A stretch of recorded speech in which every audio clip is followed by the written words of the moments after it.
সকল MLA MP এদেশের আইন প্রশাসন নেতা মন্ত্রী সবাই আমার হাতের মুঠোয়।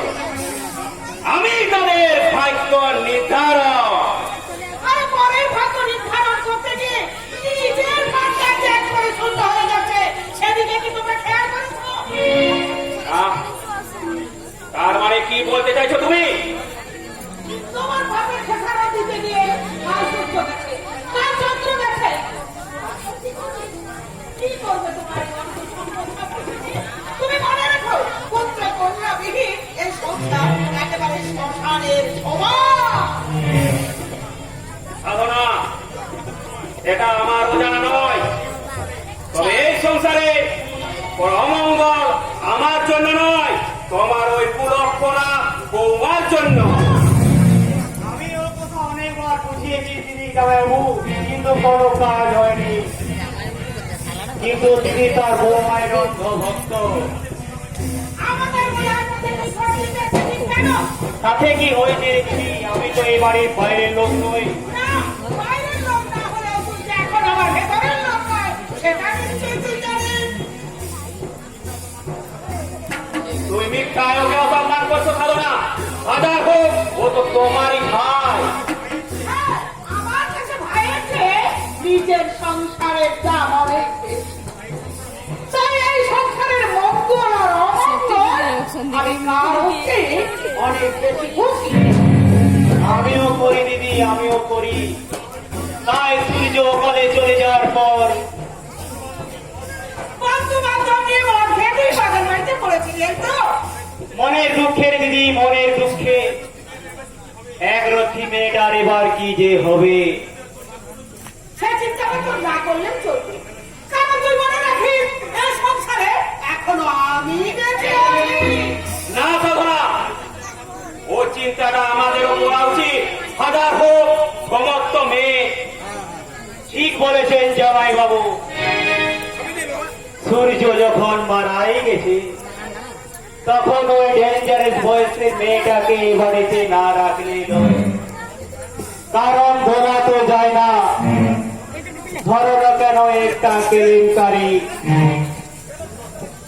সুন্দর, আমি তোকে আগে অনেকবার নিষেধ করেছি, এ বাড়ির অন্তর্গত সম্পর্কে তুই কোনোদিন কোনো কথা বলবি না। কিন্তু ওর কথাগুলোকে একেবারে উড়িয়ে দেওয়া যায় না। অসৎ লোকের মুখে আর সৎ উপদেশ শুনতে ভালো লাগলেও তা কিন্তু মেনে চলা বসে সম্ভব নয়। কারণ তাকে সংসারের মঙ্গলের চেয়ে অমঙ্গলই অনেক বেশি। তার মানে দিদি তুমি আমাকে একেবারে খারাপ না থাকলেও তোকে খুব একটা বেশি ভালো লাগে। 来个文杰。 ওর কথাগুলো তোমার কাছে মিথ্যার বেসাতি মনে হলেও আমি ওর কথাগুলোকে কিন্তু বেশ বাক্য বলেই মনে করি। তাই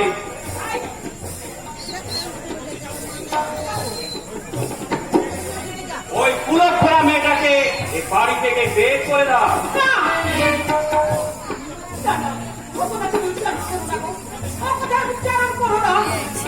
তোমাদের বিচারে যাই হোক না কেন, আমি তাকে এ বাড়ি থেকে কিছুতেই তাড়িয়ে দিতে পারি না। আমি তাকে এ বাড়ি থেকে কিছুতেই জয় জয় জগদম্বে। তাতেই সংসার আকাশে অমঙ্গলের মেঘ আরো ঘনীভূত, সংসারের বুকে উঠবে অশান্তির ঝড়। এই ঝড়ের প্রলয় তাণ্ডবে দণ্ডবণ্ড হয়ে যাবে এই সুখের সংসার।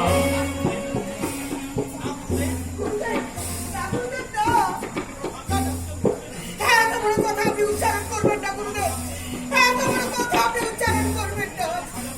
আমার এই সাজানো সুখের সংসার দুঃখের আগুনে পুড়ে ছাই হয়ে যাবার আগে এই আগুনকে জল ঢেলে নিভিয়ে দাও। কিন্তু সেটা কিভাবে? ছলে বলে কৌশলে আইনের চোখে দুলনে এবার এই অশান্তি স্বরূপ বৌমাকে বাড়ি থেকে বের করে দাও। হতে পারে না। কেন হতে পারে না? একজনের জন্য সমষ্টি মরবে কেন? কেন একজনের জন্য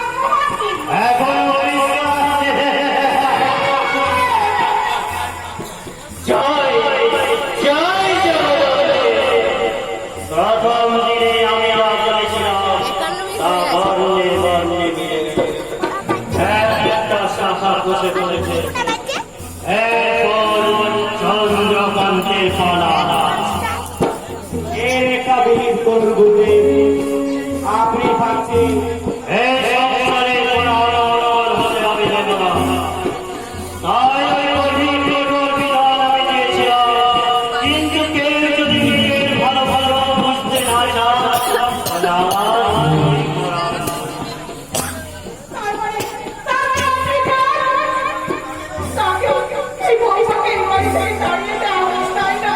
এ আমার জগৎ জননী মায়ের ইচ্ছা। আমি তারই করিতে অভ্যস্ত। তারই প্রতিফলন আমার চোখে মুখে করবা। তাহলে আমি এখন কি করব গুরুদেব? কর্তব্য কর্ম স্থির করো, যার দ্বারাই সংসারে প্রতিষ্ঠিত শান্তি ফিরে আসবে শেষ সমৃদ্ধি। আমি আমার জগৎজননী মায়ের প্রতিনিধি তোমার হাতে দিয়ে গেলাম। এ সংসারের মঙ্গল ও মঙ্গলের চাবিকাঠি তোমার। জয় জয়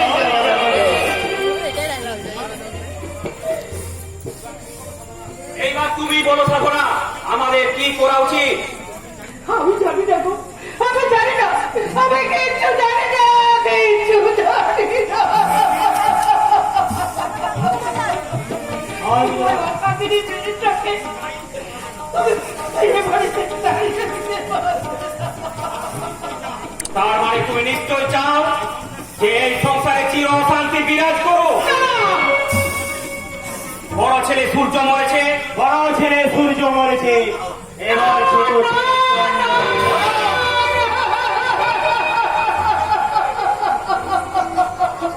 এরপর আমার পালা। আমি শেষ হলে এই সংসার শ্মশানে তুমি হাত পা ছড়িয়ে রাজত্ব করতে পারবে। এই তো না, না, না, আমি এসব চাই না গো, আমি কিচ্ছু চাই না, আমি কিচ্ছু চাই না।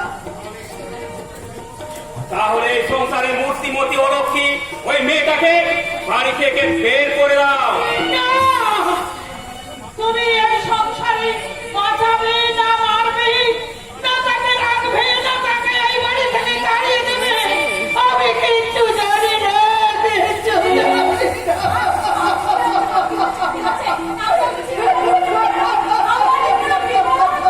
আমি জানি না বাবা, আমি জানি না, আমি কিচ্ছু জানি না, আমি কিচ্ছু বলতে পারবো না। শোনো বৌমা, বধূ বরণের দিন গুরুদেবের পড়া ভবিষ্যৎবাণী অক্ষরে অক্ষরে মিলে গেছে। তোমার জন্য আমার সূর্য চিরতরে চলে গেছে। তাই আমি চাই অন্য কেউ এই পরিবারে চলে যাওয়ার আগে তুমি এই বাড়ি থেকে বিদেয় হয়ে যাও। কিন্তু বাবা, আপনারা যে আমার চাই কেউ নেই, তাই এই সংসার ছেড়ে, আপনাদের ছেড়ে আমি কোথায় যাব? আপনি বলে দিন বাবা, আপনি বলে দিন। এটা আমাদের জানা দরকার নেই। তোমার মতো ওই কুলক্ষণা মেয়ের জন্য বাবু, আমি যদি এই বাড়ির মেয়ে হতাম, তাহলে কি পারতেন এই পুলক করা বলে বাড়ি থেকে তাড়িয়ে দিতে? বৌমা, আপনি বলুন, আপনি তো একদিন মেয়ের মতো আমাকে সব কিছু মুছে দিয়ে মুখে টেনে নিয়েছিলেন। আপনি বলুন না, বলুন, এবার বলুন, আমি কি সত্যি পুরোটা, আমি কি সত্যি সরস্বতী? সারা জগৎ তোমাকে অলক্ষণা কুলক্ষণা বললেও আমার কাছে তুমি লক্ষ্মী হয়ে আমার মুখে থাকবে গো। সূর্য, রাত্রি, তুমি সূর্য, তোমার জন্য সূর্য কিন্তু চিরতরে চলে গেছে। তাই অন্য কেউ চলে যাওয়ার আগে তুমি এই সংসার ছেড়ে চলে যাও।